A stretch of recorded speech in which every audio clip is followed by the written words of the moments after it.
Today we're making pita bread, and first we need 1 1/4 cup of warm water. So the water should be at 105 degrees Fahrenheit. Then we need a 1/2 teaspoon of yeast, and stir to dissolve that.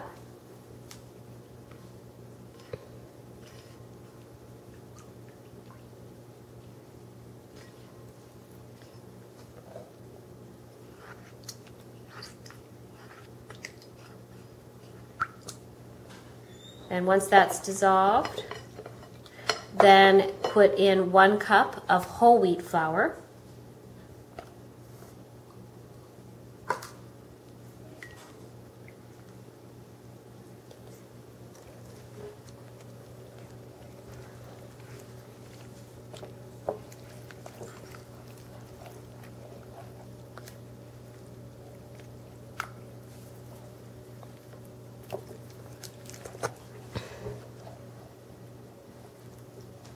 Then add just a 1/2 cup of the white all-purpose flour. Altogether, you need 1 3/4 to 2 cups of all-purpose flour, but at this stage, you only add in a 1/2 cup. Then you're going to stir this 100 times, or about 1 minute, in the same direction to activate the gluten.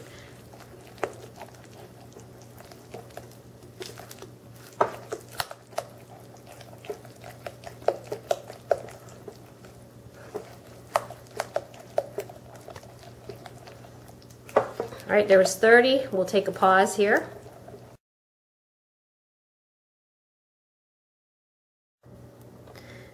All right, this has been stirred 100 times, and that was to activate the gluten. And now this is called a sponge, and we're just going to let it rest for 10 minutes. You don't do anything to it for 10 minutes.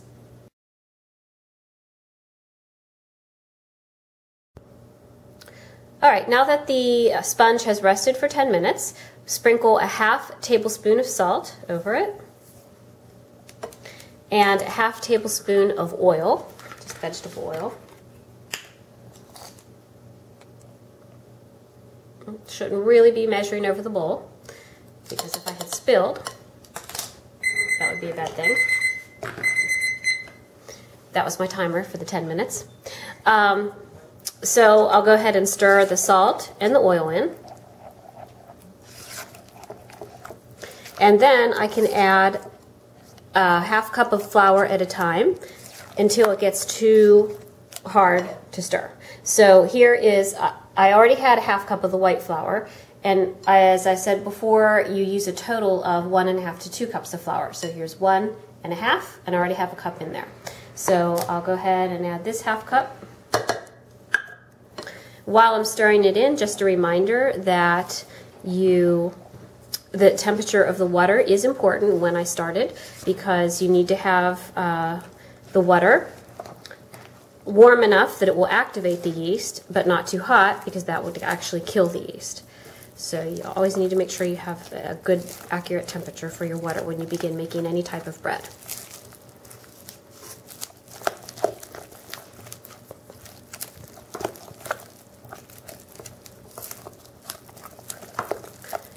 Okay, go ahead and add in another 1/2 cup of the flour, just estimate it.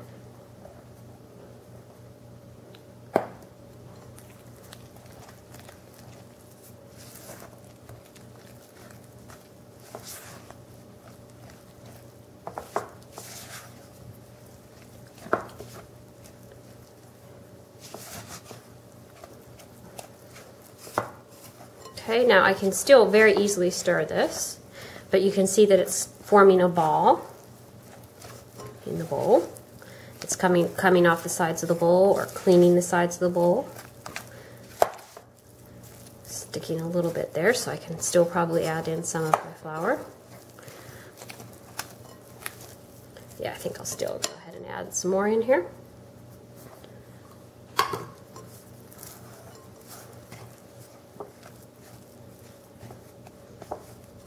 I feel like I added too much there. Let me scoop a little bit out just to save it, in case I don't want all that. Spilled a little more than I wanted to there.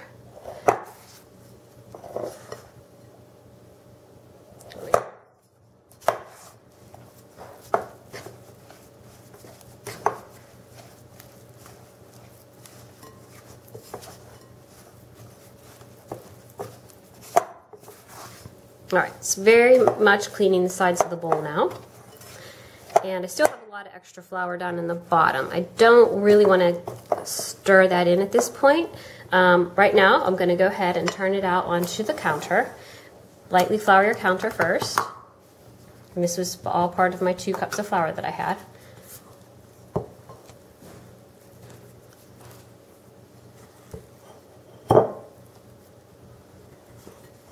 Because as you knead your dough, you'll work in the extra flour.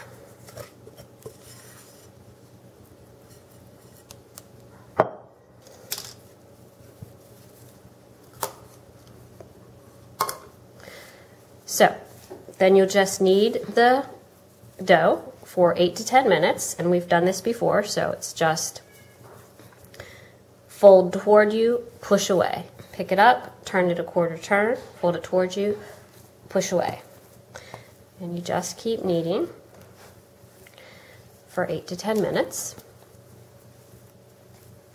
until the dough is smooth and elastic. And if you need to add a little bit of flour in, if it's too sticky on your fingers, you can add a little bit more flour in. Use up what's, see, I still have some in my bowl I can get out of there.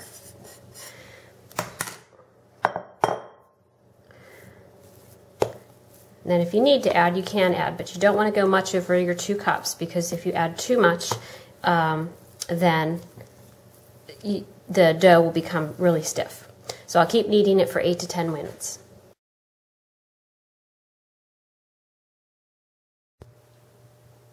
Okay, now that the dough has been kneaded for 8 to 10 minutes, it's smooth and elastic, and so now I need to let it rise. To do that, you need to have a clean mixing bowl, so make sure you have washed and dried thoroughly your mixing bowl, and you're going to coat it with oil.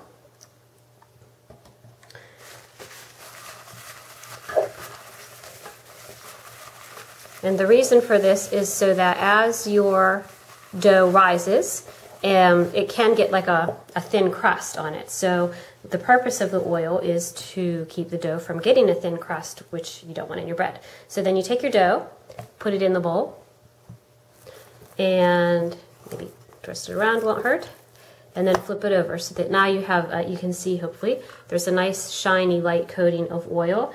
If you don't think you have quite enough, you can dab your napkin with it to make sure you've got it all covered.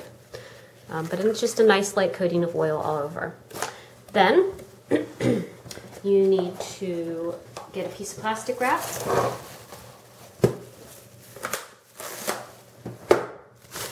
Cover your bowl with plastic wrap lightly. Don't seal it down, because then if the dough should rise above the bowl, it wouldn't let it if you seal it down. So just lightly, and then a clean dry towel over that. Make sure that you have labeled your period in kitchen on your bowl so that everybody knows whose dough it is.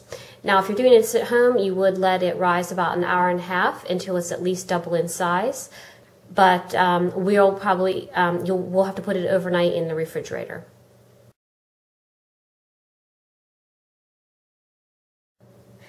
Just a quick reminder on cleaning the counter. If you take your wet dishcloth and start to rub all this flour and dough, it's just going to turn into a big glob of glue. So literally with a gluten. So before you start to wipe the counters, first scrape as much as you can off with the turner, and that'll make your cleanup a lot easier. So scrape off as much as you can, and then throw that into the trash, and then you can wipe your counters.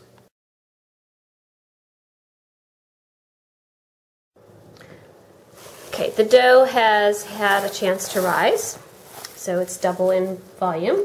And first you want to divide the dough in half. Oh, punch the dough down first, actually, to get rid of the excess air. Then divide it in half.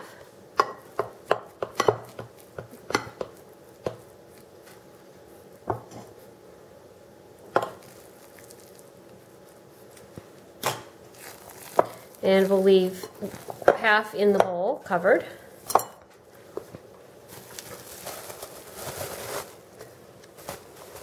Set that aside. Then you want to lightly flour the counter. And and take half your dough and divide it into 4 equal pieces. Squeeze out some of the excess gas again too.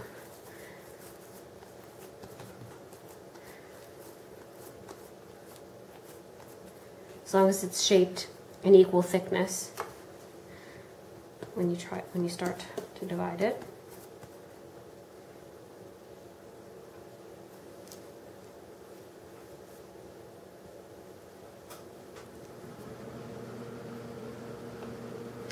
Okay.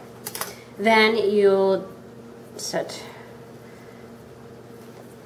the lumps aside, and you're going to take one of your pieces of dough,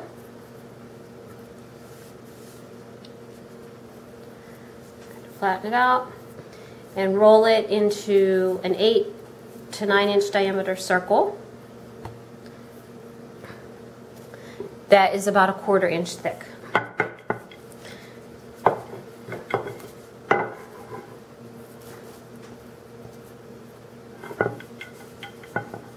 The oven has already been preset to 450 degrees Fahrenheit with a rack in the bottom third of the oven.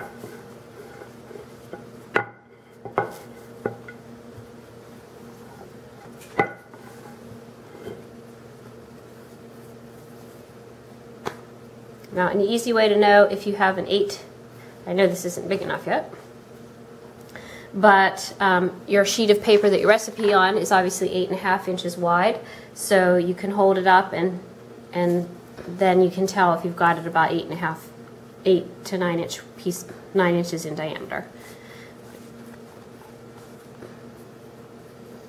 All right, let's pause there while I get it into shape.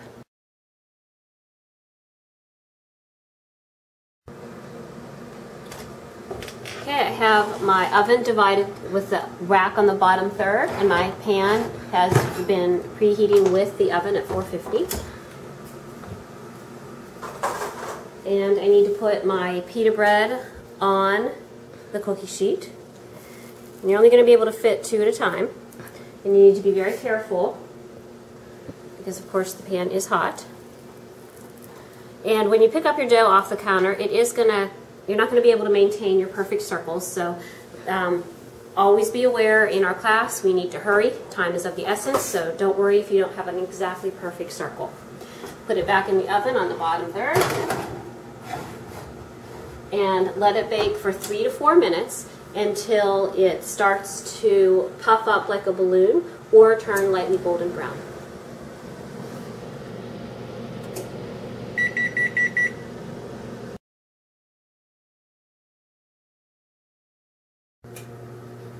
When the pitas are ready to come out of the oven,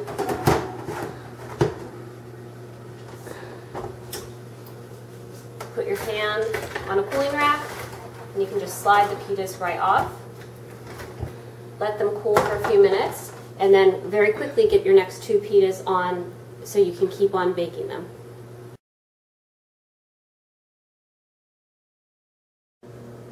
You may have more success just stretching your dough by hand, kind of like in a pizza parlor, rather than rolling it. I found that when I rolled my dough, it kept sticking to the counter and it wouldn't,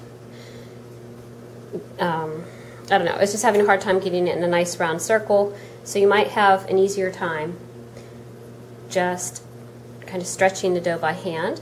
And I also found that I don't think you're going to get 8 to 9 inch diameter circle.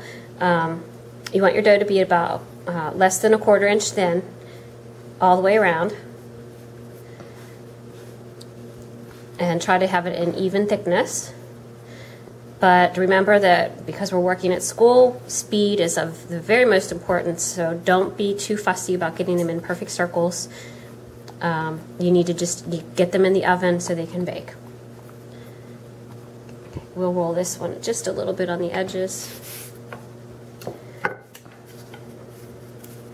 Make sure you use a lot of flour. You're going to use the rolling pin. It's really sticking.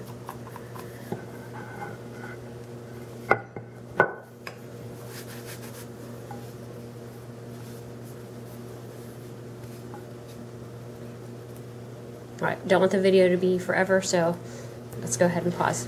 After some more experimentation, I found that as long as you keep the dough really well floured, so it's different than making bread where you don't want to get a lot of flour while you're shaping your dough before you put it in your loaf pan.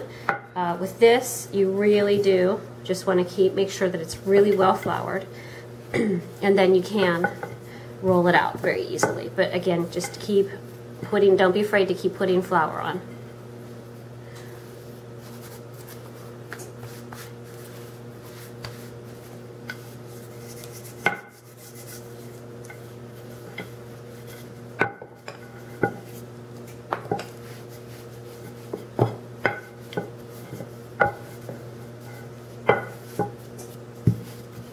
And then if it's not a perfect circle, when you put it on the tray, you can stretch it out into a circle when you put it on the tray. And you will find it helpful if one of the people in your group holds the hot cookie sheet while the other one picks up the dough and puts it on the cookie sheet.